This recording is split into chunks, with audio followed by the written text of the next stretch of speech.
I'm just thinking about this desire thing again, loosely based on that presentation by Rene Girard that I talked about in the last video, where he contrasts appetites with desires. He says that appetites are kind of primary, you know, you're hungry so you eat something, you're tired so you sleep. Appetites, satisfaction of the functional satisfaction of bodily needs, basically. They contrast that with desire, which he says is memetic, by which he means that that completely felt sense of desire is not a cognitive, rational process outside of the felt sense of being alive and awake. He says desire is the recognition of the appetites of others, kind of. So you see somebody else wants something, and you want it. And you do that even if there's no one else there. It's not as though you have this really visible triangular relationship where you're a kid in the sandbox and you see this other kid in the sandbox reach for the toy and suddenly the toy becomes attractive. It's not quite like that, although that's obviously a paradigmatic example. It's that, even when there's no one else there, even when you're on your own, you get this strange sense of not just of having an appetite you'd like satisfying, but of a desire, which is much more potent, and which is the internalisation of the appetites of an imagined other. So you imagine someone else in that situation, imagine them wanting something, and that realises itself in you as desire. And this is all happening non-consciously.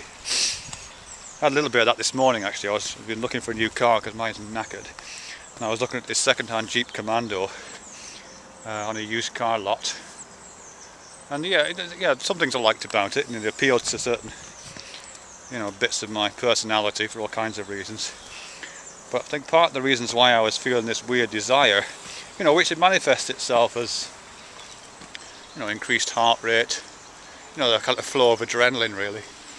That desire is because I think I'm kind of imagining other men standing in this car lot, kind of wanting this or thinking about buying this Jeep Commando at the same, that I'm looking at. So my desire is being produced by that imaginary engagement. I don't know if that's true or not.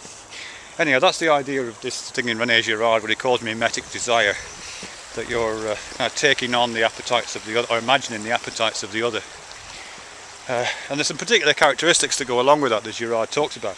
He says that, and he's locating this, by the way, in kind of prehistoric, really, really early days of the development of human civilizations, human societies, tribes really, and human consciousness, and the evolution of this complex set of thoughts and feelings that we have.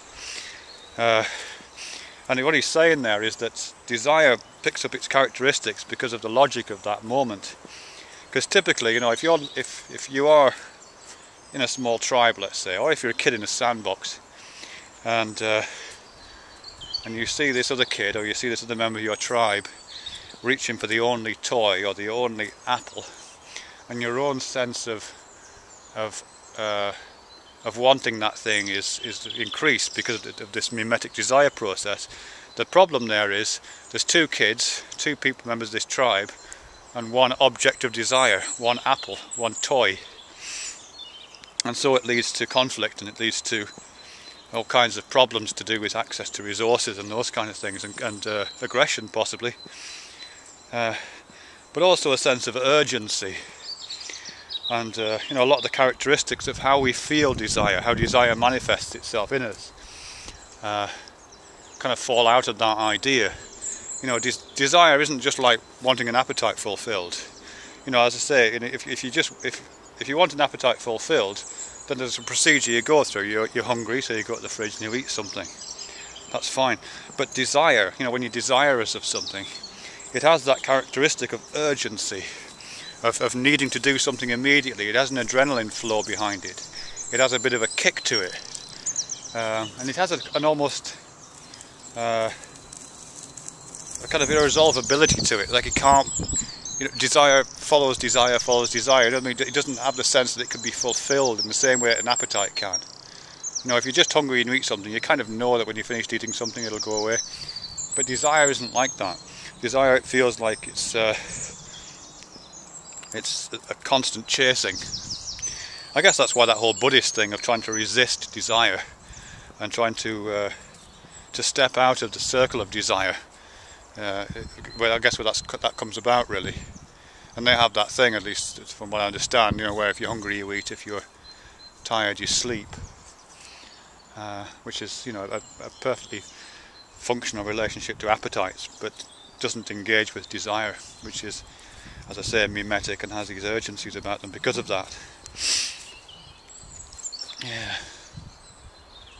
I think there's something funny about this about pornography actually. I'm trying to find a way back into talking about pornography again, because I think there was some bits left unresolved last time I talked about this. And because pornography is weird. I mean, certainly conventional heterosexual magazine-based pornography, I mean, that's not really about appetites, is it? I mean, it's not about you open the magazine because you're really a bit hungry for a picture of some female flesh, and then you look at the picture and think, oh, that's fine now, I feel fine. It's not really about that, satisfying the appetite. It's not even about a kind of hors d'oeuvre for the satisfaction of that appetite. It's not like you look at these magazines and think, oh yes, well that's got my appetite up, I think I'll go and have a wank. It's not quite as mechanistic as that, even though that might be the end result. There's something else going on there, which is about this urgency and about, you know, the desire to turn the page and see another picture. And certainly from what I understand, and I've done a little bit of research on this, and what I understand about people who consume pornography a lot is there's a kind of insatiability about it. You know, they constantly want to go to the next website, click on the next image, have another look at the next close-up image of a piece of female genitalia, even though it's almost exactly the same as the 2,500 they've just looked at. So there's a kind of insatiability, kind of endlessly chasing the tail of the rabbit, which is constantly disappearing from them. This urgency, as I say, this quite adrenaline-fueled quest for the impossible, I think colours a lot of the pornographic imagination. I mean, I think it's something. Yeah, I really don't like pornography, to be honest with you here. I mean, I have the usual male responses to it, of course, but I really resent it in so many ways. I can't tell you. And I've spoken about this in other videos. But just thinking about this, I think one of the reasons why I perhaps resent it, in terms of that I'm talking about here, is because of that kind of effect. You know, when you're looking at a pornographic magazine, and there's a picture of a woman with her legs open. Yeah, it's not exactly your appetites that are being reflected. You kind of know that the reason why this magazine exists and why it's in the world and why this particular woman has her legs open in that particular way is because thousands and thousands of other men, very similar to you, have got a very similar appetite for that image. And there's something about your desire, I think, is memetic of all these other male eyes, all hungry for the same single image. You know what I mean? So this kind of fuels this sense of urgency to chase the image, you know, to get to the piece of paper with little tiny dots on it before those thousands of other men do. It's bizarre, really. Yeah, I don't really like being manipulated in that way. I don't like my desires being reflective of some other person's appetites. I kind of resent it, you know, along with all the other stuff. You know, I resent the fact that it's produced by transnational corporations, so that my sexuality has been sold back to me in commodified form. I resent that. I resent so many things about pornography. Anyway, yeah, desire. It's a funny thing, isn't it, really?